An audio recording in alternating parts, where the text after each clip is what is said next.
खबरों में आपका स्वागत है। आपके साथ मैं हूं आस्था श्रीवास्तव। रुक करते हैं खबरों का। बीजेपी में लंबे समय से बड़े बदलाव की अटकलें लगाई जा रही हैं। इसी बीच 28 जून को देर रात प्रधानमंत्री नरेंद्र मोदी ने गृह मंत्री अमित शाह, बीजेपी के राष्ट्रीय अध्यक्ष जेपी नड्डा और पार्टी के संगठन महासचिव बीएल संतोष के साथ बैठक की। माना जा रहा है कि प्रधानमंत्री आवास पर हुई इस बैठक में सरकार और संगठन में बड़े फेरबदल पर बात हुई है। इसमें चुनावी राज्यों राजस्थान, मध्य प्रदेश, छत्तीसगढ़ और तेलंगाना में बड़ा बदलाव हो सकता है। इन राज्यों से कुछ लोगों को सरकार में लाया जा सकता है तो कुछ मंत्रियों को बेहतर कामकाज के लिए संगठन में भेजा जा सकता है। इस बदलाव को मानसून सत्र के पहले मूर्त रूप दिया जा सकता है, जिसके जुलाई महीने के दूसरे सप्ताह के बाद आयोजित किए जाने की संभावना है। दरअसल इस बैठक से पूर्व गृह मंत्री अमित शाह ने जेपी नड्डा, बीएल संतोष और आरएसएस के एक शीर्ष पदाधिकारी अरुण कुमार के साथ कम से कम 5 मैराथन बैठक की थी। 5 जून, 6 जून और 7 जून को इन शीर्ष नेताओं ने बीजेपी मुख्यालय पर लंबी बैठक कर पार्टी में बदलाव की रूपरेखा तैयार की थी। प्रधानमंत्री के साथ हुई बैठक में इन बदलावों पर चर्चा हुई और पीएम बदलावों पर अपनी मोहर लगा चुके हैं। तो बता दें कि बीजेपी में कई बड़े बदलाव हो सकते हैं। उच्च स्तरीय बैठक के बाद अटकलें लगाई जा रही हैं। भाजपा में लंबे समय से बड़े बदलाव की अटकलें लगाई जा रही हैं। इसी बीच 28 जून को देर रात प्रधानमंत्री नरेंद्र मोदी ने गृह मंत्री अमित शाह, बीजेपी के राष्ट्रीय अध्यक्ष जेपी नड्डा और पार्टी के संगठन महासचिव बीएल संतोष के साथ बैठक की। माना जा रहा है कि प्रधानमंत्री आवास पर हुई इस बैठक में सरकार और संगठन में बड़े फेरबदल पर बात हुई। इसमें चुनावी राज्य राजस्थान, मध्य प्रदेश, छत्तीसगढ़ और तेलंगाना में बड़ा बदलाव हो सकता है।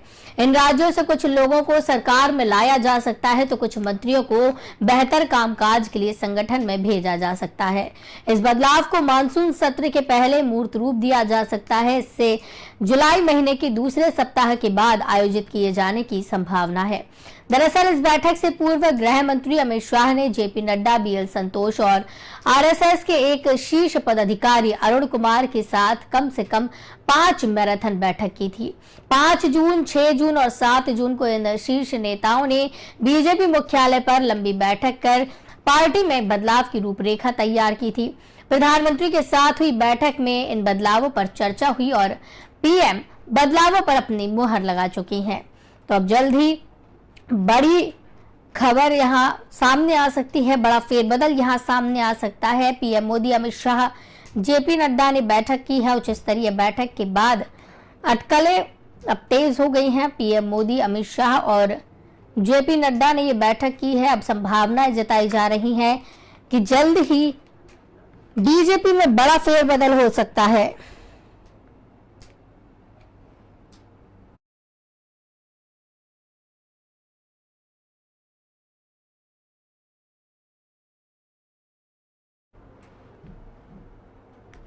यूपी में बकरीद पर 33,340 ईदगाह और मस्जिदों में नमाज अदा की जाएगी।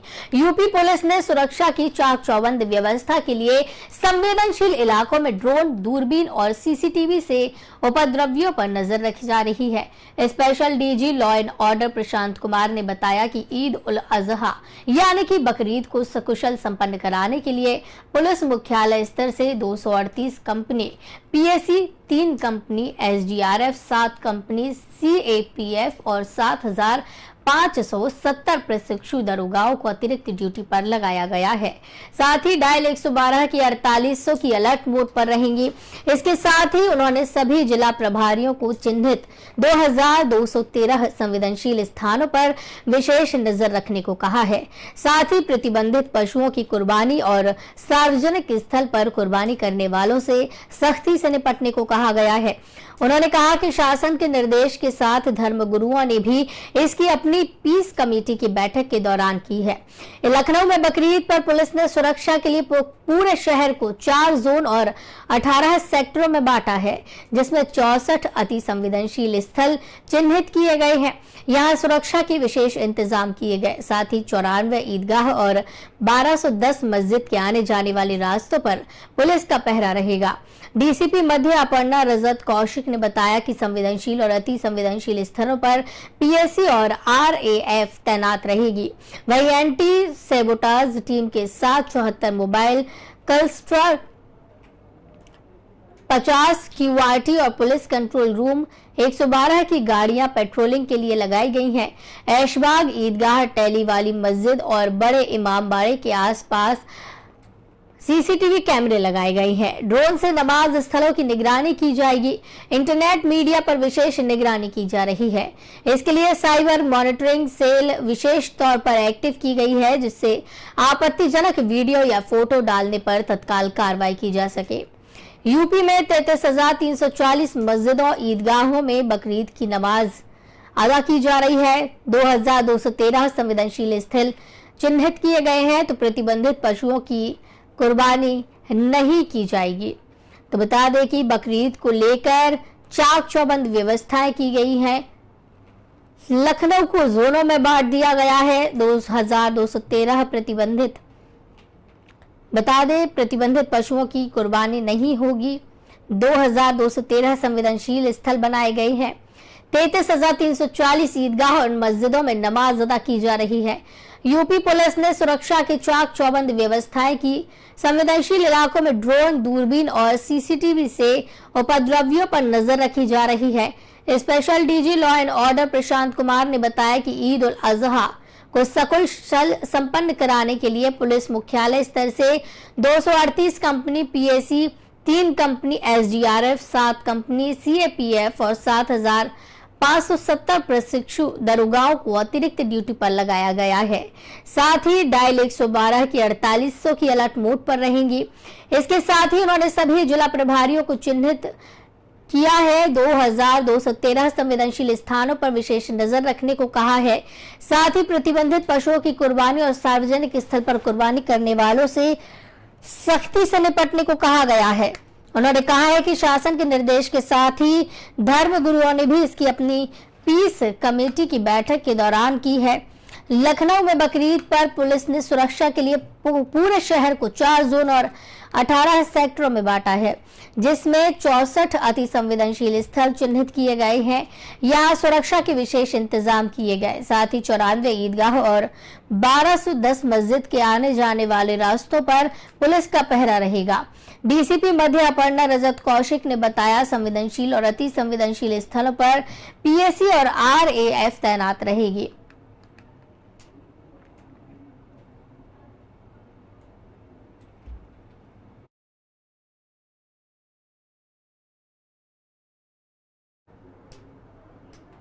मध्य प्रदेश विधानसभा चुनाव में 5 महीने बाकी रह गए हैं। ऐसे में बीजेपी कांग्रेस ने इंटरनेट पर इलेक्शन वॉर की तैयारी शुरू की है।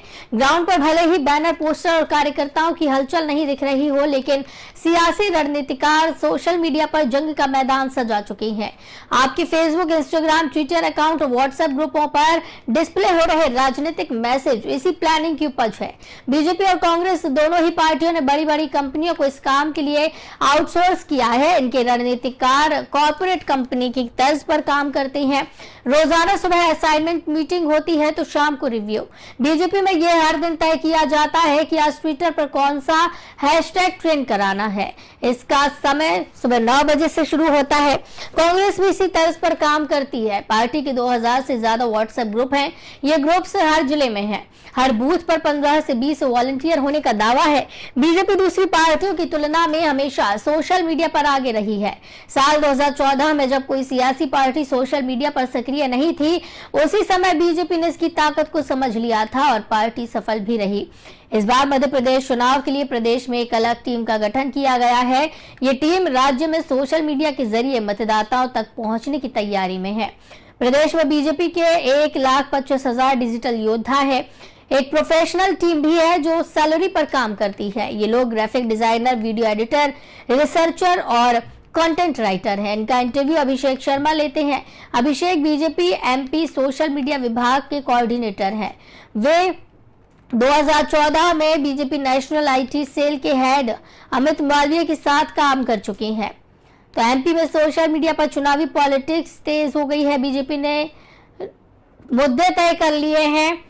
कांग्रेस के 2000 व्हाट्सएप ग्रुप बनाए गए हैं। हर बूथ पर वॉलंटियर तैनात किया गया है।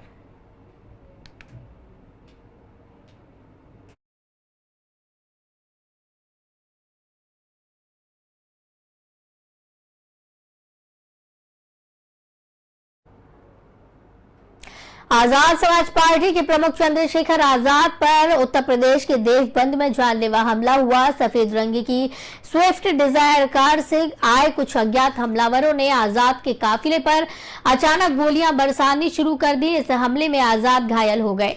एक गोली उनकी कमर को छूते हुए निकल गई। इस हमले पर अब जम्मू कश्मीर के पूर्व राज्यपाल का बयान सामने आया। जम्मू कश्मीर के पूर्व राज्यपाल सत्यपाल मलिक ने चंद्रशेखर आजाद के जख्मी होने की खबर का स्क्रीनशॉट ट्वीट करते हुए कैप्शन में लिखा, कमजोर लोग करते हैं हमला हथियारों से क्योंकि वो विचारों से नहीं लड़ सकते। भीम आर्मी चीफ चंद्रशेखर आजाद पर हमला इसलिए हुआ क्योंकि ये विचारों की लड़ाई लड़ रहे हैं और विचारों से इन लोगों को डर लगता है। उनके शीघ्र स्वास्थ्य लाभ की कामना करता हूं। मलिक का ये ट्वीट सोशल मीडिया पर काफी वायरल हो रहा है। खबर लिखे जाने तक 20,000 से ज्यादा लोग उनके इस ट्वीट को लाइक कर चुके हैं, जबकि 5,000 से ज्यादा लोगों ने इसे रीट्वीट किया। सूत्रों के अनुसार भीम आर्मी चीफ चंद्रशेखर आजाद रावण पर हमला करने के लिए हमलावरों ने HR नंबर की स्विफ्ट कार का इस्तेमाल किया था, जो विकास कुमार के नाम पर है। हमलावरों ने चंद्रशेखर की गाड़ी पर कई गोलियां बरसाई, जिससे उनकी कार के शीशे भी टूट गए। कई गोलियां उनकी सीट के आर पार हो गई। इस हमले में घायल आजाद को तुरंत देवबंद चिकित्सालय में इलाज के लिए भर्ती करवाया गया था, जिसके बाद उन्हें जिला अस्पताल में शिफ्ट कर दिया गया, जहां उनका इलाज जारी है। वहीं चंद्रशेखर आजाद पर जानलेवा हमला जो किया गया है उस पर सतपाल मलिक ने ट्वीट किया है और लिखा है कि जो लोग विचारों से नहीं लड़ सकते वो लोग ही हमला करते हैं। साथ ही चंद्रशेखर आजाद की स्क्रीनशॉट भी उन्होंने शेयर की है।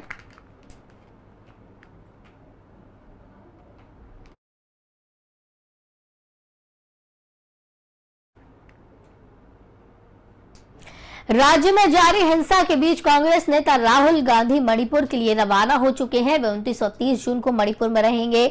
मणिपुर कांग्रेस अध्यक्ष ओकराम एबोबी सिंह ने कहा कि राहुल इम्फाल और चुरा चांदपुर में कई राहत शिविरों का दौरा करेंगे। साथ ही सिविल सोसाइटी के नेताओं, सीनियर सिटीजन और कई नेताओं से भी मिलेंगे। मणिपुर में 3 मई से कुकी और मैतेई समुदाय के बीच हिंसा जारी है। हिंसा में अब तक 131 लोगों की मौत हो चुकी है। हिंसा को देखते हुए राज्य में 30 जून तक इंटरनेट पर प्रतिबंध बढ़ा दिया गया है। सर्वदलीय बैठक में गृह मंत्रालय ने हिंसा में अब तक 131 लोगों की मौत की जानकारी दी थी। वहीं 419 लोग घायल हुए हैं। आगजनी की 5,000 से ज्यादा घटनाएं हुई, 6,000 मामले दर्ज हैं और 144 लोगों की गिरफ्तारी हुई है। राज्य में 36,000 सुरक्षाकर्मी और 40 IPS तैनात किए गए हैं।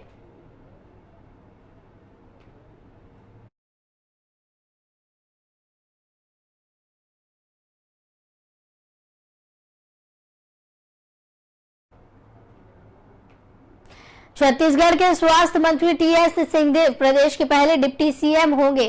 कांग्रेस अध्यक्ष ने उनकी नियुक्ति को भी मंजूरी दे दी है।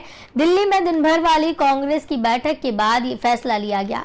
मुख्यमंत्री भूपेश बघेल ने सिंहदेव को बधाई दी। उन्होंने ट्वीट कर लिखा, तैयार हैं हम, महाराजा साहिब को बधाई। कांग्रेस के इस फैसले को आगामी विधानसभा चुनाव से जोड़कर देखा जा रहा है।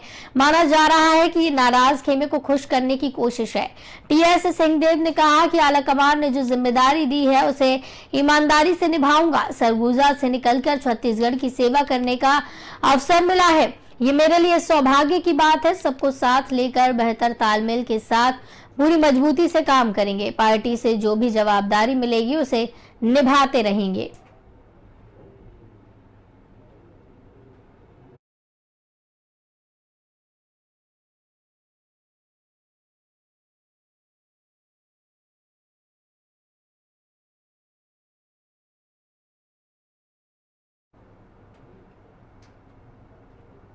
प्रधानमंत्री नरेंद्र मोदी के समान नागरिक संहिता पर दिए बयान के बाद देश भर में सियासी घमासान मचा हुआ है। इस मुद्दे पर सियासी दल भी दो गुटों में बंटते नजर आ रहे हैं। जहां दिल्ली पंजाब की सत्ताधारी आम आदमी पार्टी ने समान नागरिक संहिता को सैद्धांतिक समर्थन देने का ऐलान किया, तो वहीं कांग्रेस समेत तमाम विपक्षी दल मुखालफत पर उतर आए और PM मोदी पर राजनीतिक लाभ के लिए मुद्दा उठाने का आरोप लगा रहे हैं। इसी के साथ ही इंडियन यूनियन मुस्लिम लीग और all India Muslim personal law board ने भी कड़ा विरोध किया। शरद पवार की पार्टी एनसीपी ने न्यूट्रल रुख अपनाया और कहा कि हम इसका विरोध नहीं करेंगे और न ही समर्थन करेंगे। पीएम मोदी ने भोपाल में बीजेपी के एक कार्यक्रम में कार्यकर्ताओं को संबोधित करते हुए यूसीसी को देश के लिए जरूरी बताया। पीएम मोदी ने कहा कि भारत दो कानूनों पर नहीं चल सकता और भारत के संविधान में नागरिकों के समान अधिकार की बात कही है। उन्होंने कहा, हम देख रहे हैं कि यूनिफॉर्म सिविल कोड के नाम पर लोगों को भड़काने का काम हो रहा है। एक घर में एक सदस्य के लिए एक कानून हो और दूसरे सदस्य के लिए दूसरा, तो घर चल पाएगा क्या? तो ऐसी दोहरी व्यवस्था से देश कैसे चल पाएगा?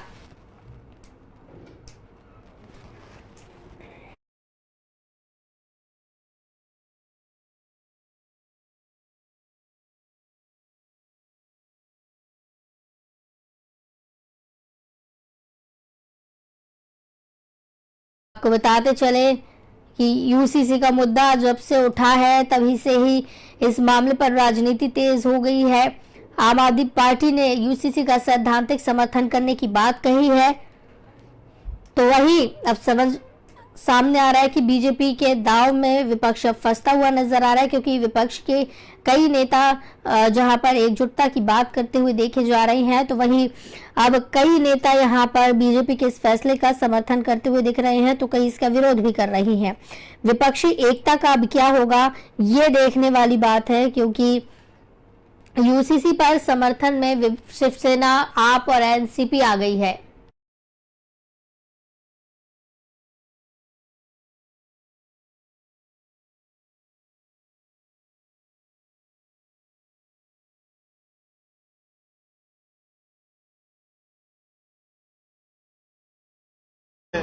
तो यूसीसी को इस्तेमाल कर रहे, मगर संविधान में डायरेक्टिव प्रिंसिपल्स में यह लिखा गया है कि भारत की दौलत सब में बांटी जाए।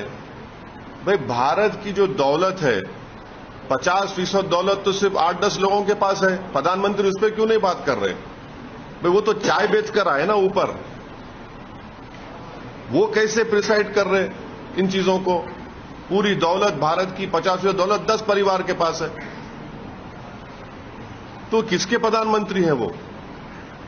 भारत के संविधान में ये लिखा गया डायरेक्टिव प्रिंसिपल्स में ही कि शराब को बंद किया जाए। प्रधानमंत्री बंद क्यों नहीं कर रहा था शराब को? क्या शराब की वजह से महिलाओं पे जुल्म नहीं होता? क्या शराब पीकर मर्द लोग महिलाओं को मारते नहीं, पीटते नहीं, जलाते नहीं? शराब पीकर लोग टक्कर मारकर जाने ले लेते हैं। शराब पे पाबंदी लगाइए। और यूसीसी की आप बात करते, भाई कौन सा स्कूल ऑफ थॉट होगा? मिताक्षरा होगा, दयाभागा होगा? बोलो प्रधानमंत्री, आप बताइए कौन सा होगा? दयाभागा स्कूल ऑफ थॉट होगा, मिताक्षरा स्कूल ऑफ थॉट होगा, कैसा होगा बताइए? तो मकसद एक ही है कि भारत के प्लुरलिज्म और डाइवर्सिटी को, भारत के प्रधानमंत्री को एलर्जी है प्लुरलिज्म और डाइवर्सिटी से, इसीलिए वो इस तरह की बात कर रहे हैं। It is only a civil offense. When a Hindu husband deserts his wife without giving her support, that is not a criminal offense. But if a Muslim husband says, I divorce you 3 times and walks away, it now becomes a criminal offense under the law. You can't have these two standards. And I must say that as far as the Uniform Civil Code is concerned, Prime Minister Nehru was very clear. He said it's a desirable thing to have a Uniform Civil Code, but you have to take everyone along.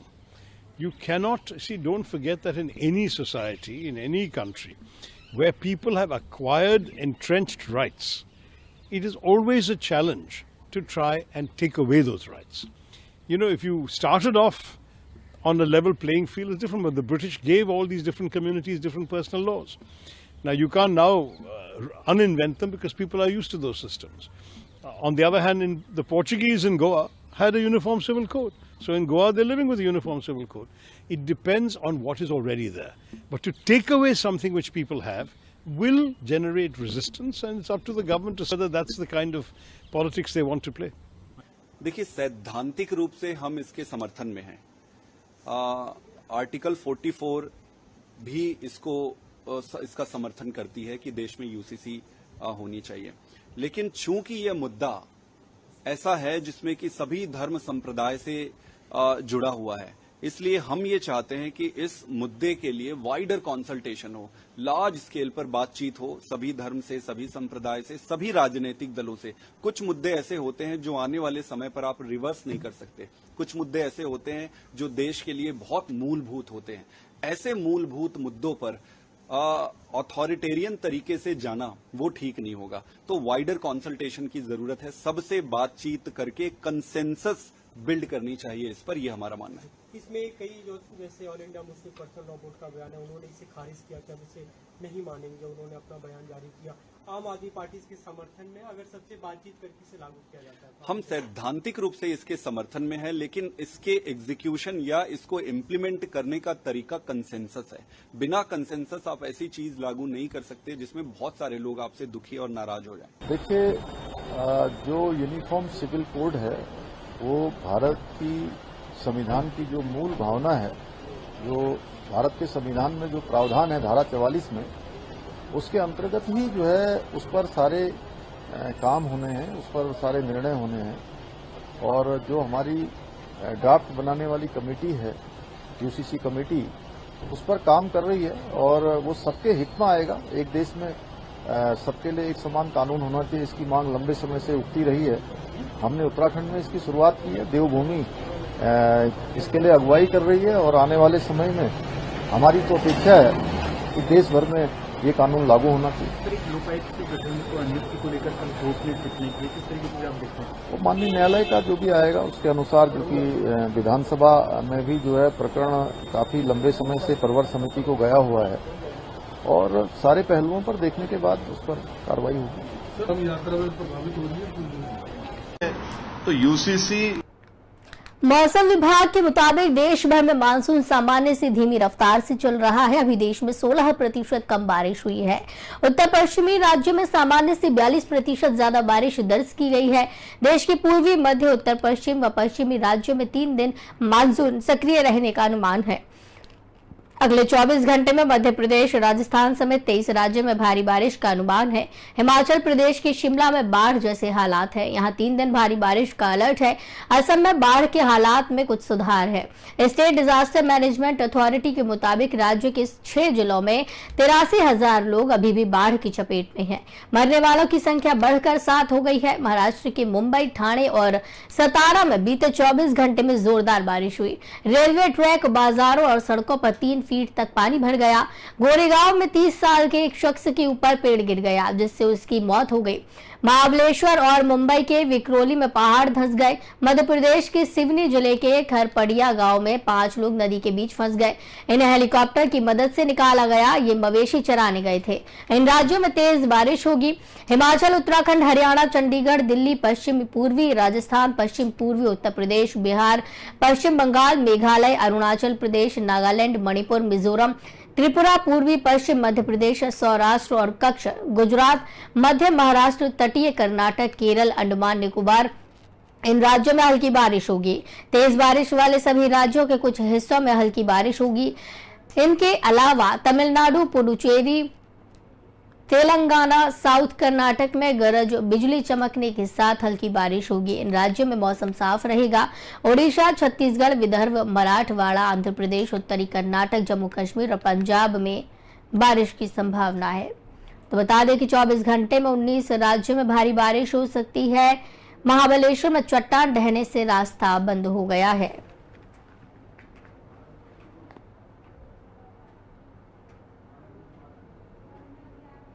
तो इस bulletin में फिलहाल इतना ही। मुझे दीजिए इजाजत। नमस्कार।